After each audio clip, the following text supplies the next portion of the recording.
What's up, boys? Undead back again, finally, for another Shadowlands beta look at a specific spec. So today, we are taking a look at Frost Mage. I have been playing this the past, I don't know, 2 or 3 days, and have been having maybe more fun than I've had on even any of the rogue specs. I've been like, like making excuses like, no, dude, I promise I'm not a mage main now. I'm gonna come back to rogue. Please believe me. Blah blah blah. Just because I've been having so much fun. The spec has not changed a lot from BFA, but it has changed back to a build that is more alike to how it played in Legion, where it's very Ice Lance focused, as opposed to Glacial Spike or playing around big frozen orbs and not casting Ice Lance. Different directions that we've gone in BFA. So it's back to what to me is just classic Frost Mage. So a few things have changed. We'll talk about the few things that changed first, and then get into kind of like the builds and everything.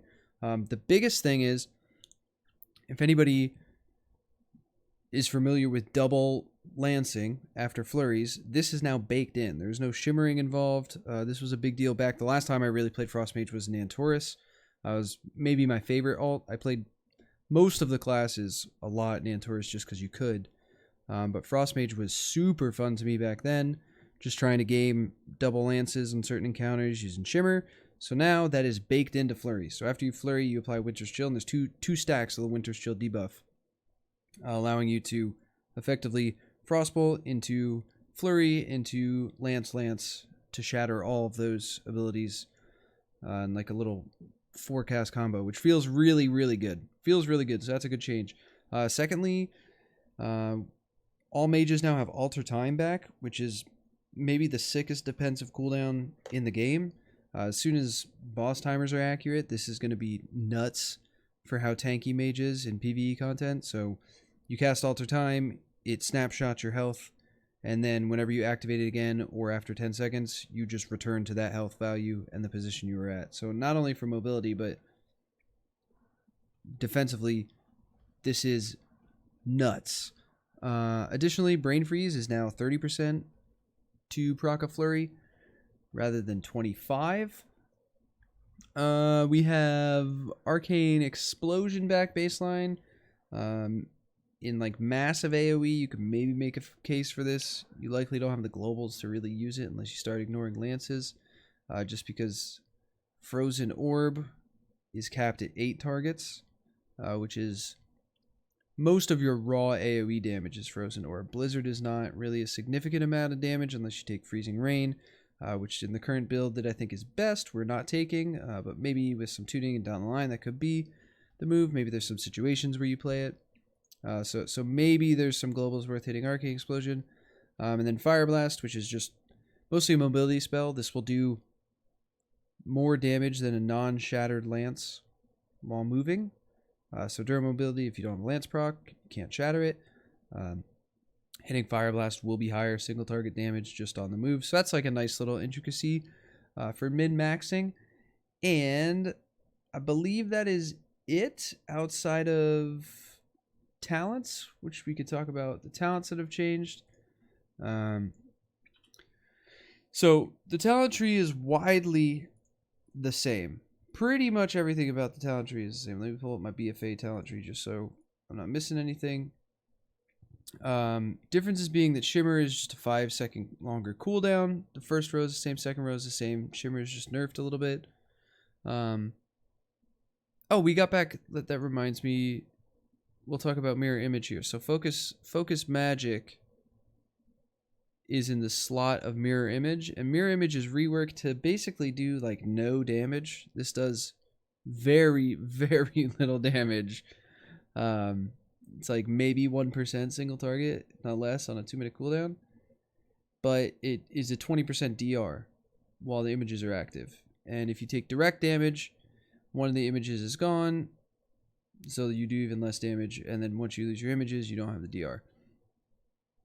It'll be interesting. I'm sure the Mage community is going into this. They probably already have tested a lot of stuff that I haven't quite looked into, as far as what like spells you would think are AoE are actually considered direct damage.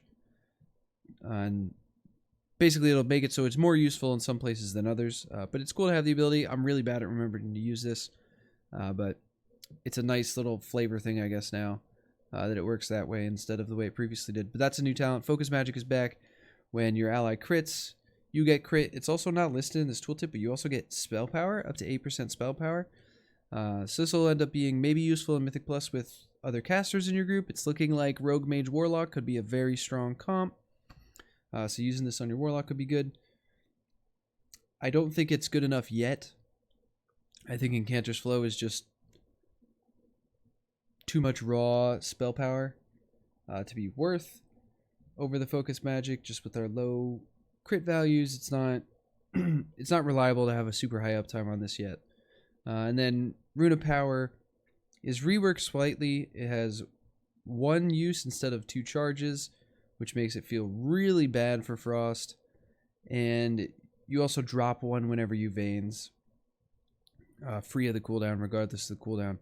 So I think it's interesting how they changed it. I think just the way it could be okay in like massive AoE when you know you're going to have a few orbs out inside your rune for just big AoE damage. Because if there's one thing the current build does, is it doesn't do massive AoE. It does very good priority damage within AoE, very good boss damage, very good small target cleave with the current build that I'm running. But its massive AoE is not a strong point, just an orb being capped at 8 targets. So this could circumvent that a little bit, and maybe you play Freezing Rain with a Rune of Power. Maybe that's something I try as I get through other classes. I just play a Rune, Freezing Rain. It's pretty awkward in single target, though. Just because you don't... With the Legendary that I'm running, which I'll talk about in a second, you'll get Orb back up before Rune is back up. So then you run into this issue where now you're holding Rune till your next Orb, and you end up sitting on Rune for like 25 seconds, which is like, why am I taking this talent? I could just have spell power right now. So this row right now is Incanter's Flow. Maybe a little bit switched into some other stuff. This row, Frozen Touch with the build I run, again, we'll talk about. You do not need to proc more Fingers of Frost. You're barely casting Frostbolt as it is. It's unnecessary. You have so many Ice Lance procs. It's unreal. So this is not the move right now. This, coming back to, you have so many Ice Lance procs. Chain Reaction is nuts. And then Ebon Bolt, good spell, but facilitating a flurry is not a huge deal. Oftentimes we munch flurries just to get more Ice Lances off to then get to the flurries is like our last resort. So getting an extra one on demand is kind of like, eh. Damage at Ebon Bolt, I guess, is okay, but I don't think you'll run this. This row is the same other than Frigid Winds being nerfed. It was nerfed to 5% originally. It's back to 10%. As opposed to the 15% from BFA. Still good. You can run Double Nova, you can run Ring of Frost. These are all good talents. Just come down to the content you're doing. This row, I've talked about Freezing Rain a little bit. Could see some use in some places. I think Splitting Ice is just nuts, and that comes back to why we're running Lonely Winter. If you're running Freezing Rain, maybe you run Lonely Winter, maybe you run Bone Chilling with Freezing Rain, and then Ice Nova kind of goes with like a Comet Storm build as well. But I don't think this is the move right now. Comet Storm, obviously, being able to shatter storms with your Water Ellie can be powerful for burst AoE, but this is also uncapped. So maybe for some massive AoE, you want to play that. But Splitting Ice just feels so powerful in so many of the dungeons right now that feeding back into just Ice Lance, Ice Lance, Ice Lance, I think it's the move. Thermal Void is the same old. Kind of boring. Feels good to have long veins. Ray of Frost, not super useful in PvE content, not powerful enough. Could be good in PvE or in PvP. And Glacial Spike, like I said, we don't cast enough Frostbolts to cast enough spikes. Like, it just not good enough right now. So let's get to Legendaries. I want to pull up all the Legendaries here, and we'll talk through them. So for Mage in particular, we get Casting Frost, Fire, Arcane spell within 10 seconds each other. Creature crit damage is bad. We don't want to cast our Arcane or our Fire spells at all. It's just bad. Fireball, then we have Expanded Potential. Fireball, Frostball, Arcane Blast have a chance to give you Expanded Potential, which causes your next Brain Freeze to not be consumed. Again, we're not casting Frostballs and Flurries enough compared to our Lances. We don't care about this. Not good enough. Grizzly Icicle. Your Frost, Fire, and Arcane damage against enemies affected by Nova increased by 10%. and no longer breaks your Nova. This may see some niche uses. I personally hate this legendary. Like, the damage on it is good, but Novaing something and then knowing it is not going to move is just like a tank's nightmare. From having played tank and Mythic Plus in the past, like, this is some bullshit, my dude. Oh shit, I didn't have a chat block up. We could have gotten some spicy whispers, boys. Triune Ward, casting barrier, grants the effect. This is just defensive. I don't think you'll play this. You get all your barriers. Instead of just ice barrier. I don't think so. Arcane, I don't think there's any legendaries that have really any cross use. I guess Temporal Warp be okay. This is just the Lust Ring from Legion, but I don't think so. We don't benefit enough from Lust compared to the effects from the later legendaries we'll talk about. None of the fire stuff works for us because we don't care about any of this. We don't fireball, we don't pyro, whatever. So cold fronts. This is the old hat from Legion. Casting 15 frost bolts or flurries, calls down an orb. I think it's better that it's an orb instead of a comet storm, but I still don't think it's good enough. Maybe you'll see this used in PvP just because it has the double effect in PvP, but I don't know. Seems weird. We're going to skip Freezing Winds because that's the one we're playing, and I'll talk about this last. Glacial Fragment. I have a lot of people ask me about this. Ice Lance has a 15% chance to explode into shards of ice, dealing percentage of your spell power damage to up to 5 targets near your target. 5 enemies near your target. Chances increase to 50% if you're standing in a blizzard. Could be good, but it's not good enough. It just doesn't do... This could be like a tuning thing. It also takes away from the feedback loop of Freezing Veins, which, again, we'll talk about in a second. And then Slick Ice is weird as hell. We don't want to be casting Frost Bolts, bro. Why do I want to buff my Frost Bolts inside of a cooldown that's not very good to begin with? Like, that's too weird. So, with that said, we take Freezing Veins. Now, the feedback loop of Freezing Veins is nuts. You cast Orb. Not only are you getting Fingers of Frost procs because you're hitting stuff with Orb, and that's what happens. When you hit an enemy for the first time, and as it travels through the pack, you end up getting more charges. You also just gain a free one every... This says 5, but, wait. Where are you? It's 2.5. It's not every 5 seconds. It's every 2.5 seconds. Maybe they changed something since this post would make. So it's 2.5 seconds. During Orb, you get a Fingers of Frost proc. So during Orb, you were just chucking out Fingers of Ice Lances. You were literally just slinging lances inside Frozen Orb. And then while Frozen Orb is not active, your Frost Bolts reduce the cooldown of Frozen Orb by 2.5 seconds. So anytime you have a dry period in AoE, you have a Blizzard down giving you CDR, you're chucking lances and flurries when you get them.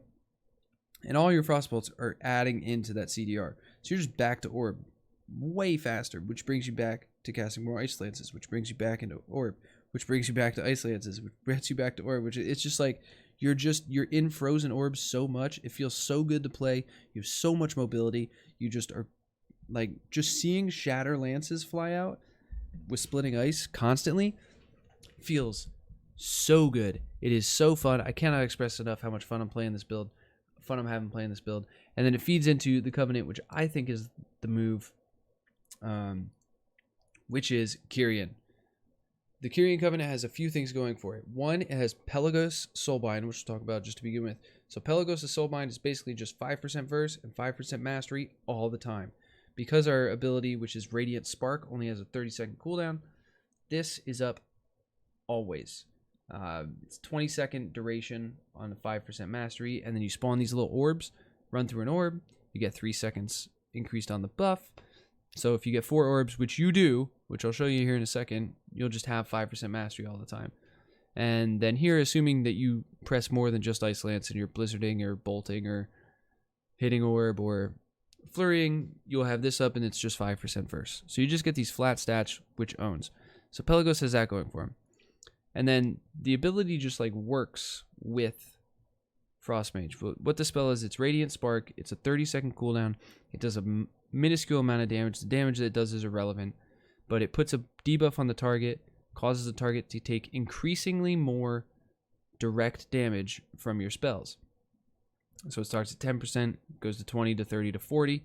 After the 4th stack, it falls off. So the way it ends up functioning is, one, inside orb, you can just fire 4 lances into this. So you have 4 buffed lances inside orb.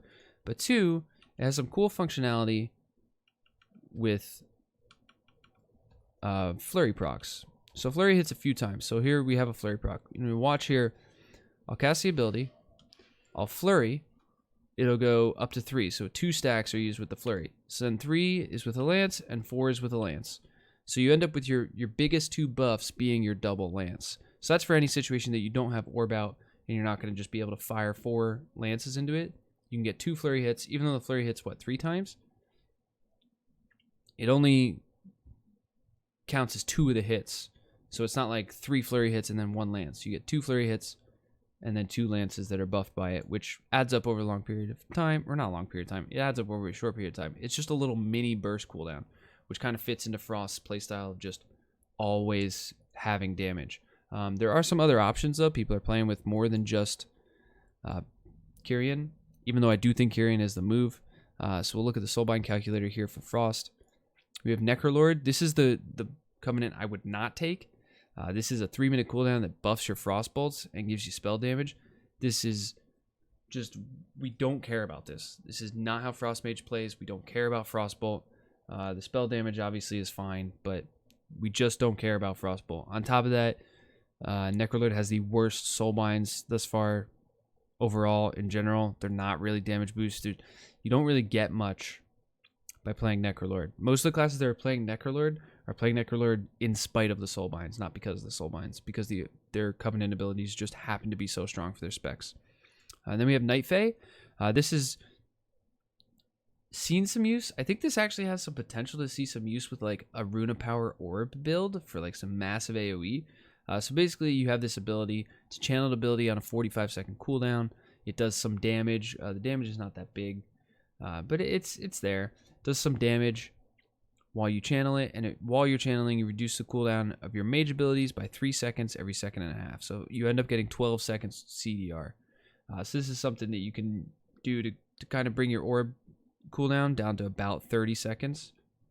Or not your orb cooldown, your rune cooldown, you can get back down to about 30 seconds, which helps it line up with orb a little bit better. Have some better soulbinds. Grove Invigoration, this is just a lot of mastery and HP pretty much all the time. You can take a cheat death here, or you can go Koran, and this is just like careful aim for Marksman Hunter, except it's damage above 75% health, and then it's healing below. So, little weird, but it's good. I think Naya is probably BIS for Grove Invigoration, and then both you just do free damage here while when you interrupt. And Soul Shape is very good. So Night Fae definitely an option. And then Venthyr as well. People, I have not been messing with Venthyr, but people have been messing with this ability, Mirrors of Torment. And it turns out that a bunch of trash mobs cast a bunch of hidden spells or abilities without having cast bars or anything that count towards Mirrors of Torment. So this is a longer cooldown, minute and a half. It conjures 3 Mirrors of Torment or 3 mirrors to torment your enemy. And whenever they cast a spell, they take a big amount of damage and are slowed. And then the final one, they take a huge amount of damage, the third one, and then are rooted and silenced. So this could see some use. I'm not sure that it's supposed to work the way that it is working. Maybe it is, or else it's kind of useless in PvE. So it could be working correctly. And the soulbinds for Venthyr are quite good. We have, especially Thrill Seeker, because we do like Haste as Frost. Haste is good. We talk about how Veins is a shitty cooldown, but that doesn't mean that Haste is bad. Haste is a very good stat for Frost. So Thrill Seeker in particular, pretty good. Theodore, I haven't looked into really too much how it could be valuable for Frost, as well as General Draven. I think it's just Nagia. That is the move. Given that we get, I guess you could go Dauntless Duelist. I don't think so. We'll talk about our conduits in a second here. So, all in all, Necrolord is pretty bad. The rest of the 3 are pretty good, with Kyrian, I think, being the best. So we benefit from that. So let's talk about our conduits then. Conduits are all just good. They're just good. You have 10% lance damage, 10% orb damage, And then Radiant Spark increases damage your spells deal to the target by an additional 2% are the ones that I believe will be running. This ends up being your last 2 lances are 36 and 48% amped, which is pretty big. You could run Blizzard damage and snares increased, or your crits during Banes reduces cooldown. But Blizzard is just a meaningless amount of our damage, really, and Veins is not a huge cooldown, so I think running these are the best. And then Mage has the most nutty endurance and finesse traits possible. In this tree, I happen to run an endurance, but even the finesse ones are good. So we have in Ice Block, you heal. Your barriers heal you. Or when you blink, you get a 5% max health absorb shield. Sick. And then in finesse, we have CDR on Ice Block. Successfully interrupting with counterspell reduces its cooldown. This will scale up even more, so you'll just have a shorter kick. Reduce cooldown on Blink or Shimmer. And Invis increases your move speed. So all of these are going to have uses. We just have really good conduits for this spec. All in all, overall, have a lot of just like synergies in general, especially with the Legendary we talked about. So I'll show you kind of how this looks inside Lust and how the class plays. So we have our Veins, we have our Orb out. I'm going to Radiant Spark because I know I'm about to get just Giga procs. And now I wait for a Lance to make sure that 4th one is big. Bang. And now you're just getting at it. And now we get the double Lance from our Brain Freezes. Flurry, double Lance, pick up some orbs, so my mastery is just always up. And the class just cranks. Any low target dungeon, like things like Mists and Theater of Pain, like this class owns all the bosses. Any 2-target fight, this class is really good. So like the Colosseum quarter of Theater of Pain, whatever you want to call it, the Glory Battle Wing, first boss in Mists, second boss in Sanguine Depths.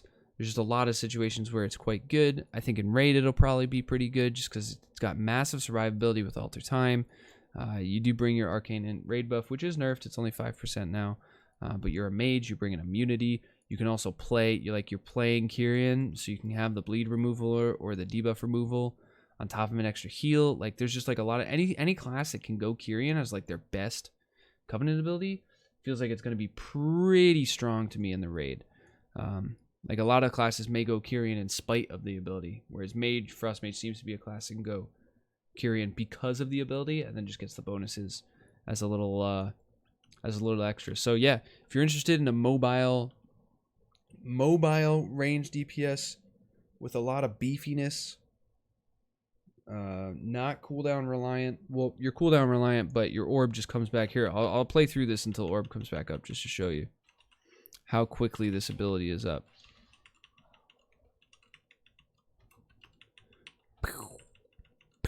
So now, once orb ends, every frostbolt just reduces the cooldown on orb. Every frostbolt is just 5 seconds of blizzard. Or 5 ticks of blizzard. Not even 5 seconds, more than that. 5 ticks.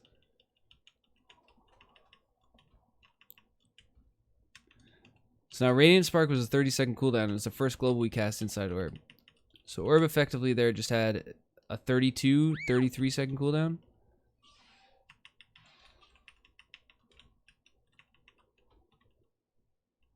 Ah, fucked up. I didn't get the proc I wanted.